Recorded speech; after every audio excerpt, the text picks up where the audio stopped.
আজকে একটা এমএর স্টুডেন্টদের কেন বাংলা অনার্সে যারা বাংলা সাহিত্য নিয়ে বাংলা ব্যাকরণ নিয়ে চর্চা করছো তাদের জন্য আজকে একটা ভিডিও। শব্দার্থ পরিবর্তনের ধারা। দেখো, এই শব্দার্থ পরিবর্তনের ধারা কিন্তু আমাদের স্কুলের পাঠ্য বইতেও আছে। হ্যাঁ, সেইখানে কিন্তু খুব একটা বেশি থাকে না। একটু উঁচু ক্লাসে না গেলে বা হায়ারে না গেলে এইটার পুরোপুরি একটা পুরো ডিটেলস কিন্তু পাওয়া যায় না। শব্দার্থ পরিবর্তনে দেখা যায় শব্দের অভিধা শক্তি তথা বাচ্যার্থ, লক্ষণা শক্তি তথা লক্ষ্যার্থ এবং ব্যঞ্জন শক্তি বলা হয় তথা ব্যঙ্গার্থের সাহায্যে শব্দের অর্থান্তর ঘটানো হয়।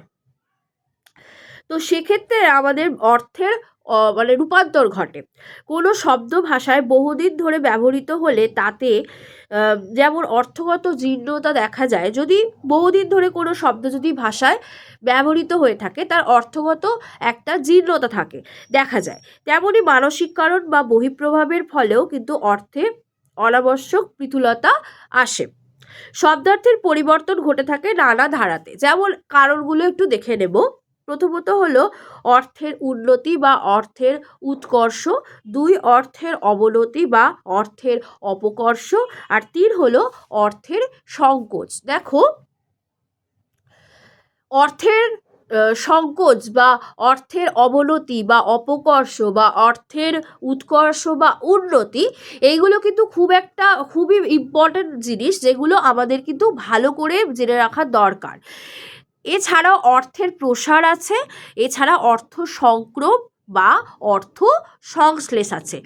এই অর্থ সংক্রম আর অর্থ সংকোচ এই দুটোর মধ্যে অনেকে কিন্তু একটু কনফিউজড আছে, অনেকেই কনফিউশনে ভোগে যে অর্থ সংক্রম বা অর্থ সংশ্লেষ কী ব্যাপার আর অর্থের সংকোচটা কী ব্যাপার। দেখো, অর্থের উন্নতি বা অর্থের উৎকর্ষ যেটা বোঝাচ্ছে যে শব্দের মূল অর্থের চেয়ে প্রচলিত অর্থ যদি উচ্চতর ভাব বা বিষয়কে প্রকাশ করে তবে তাকে অর্থের উন্নতি বলা হয়।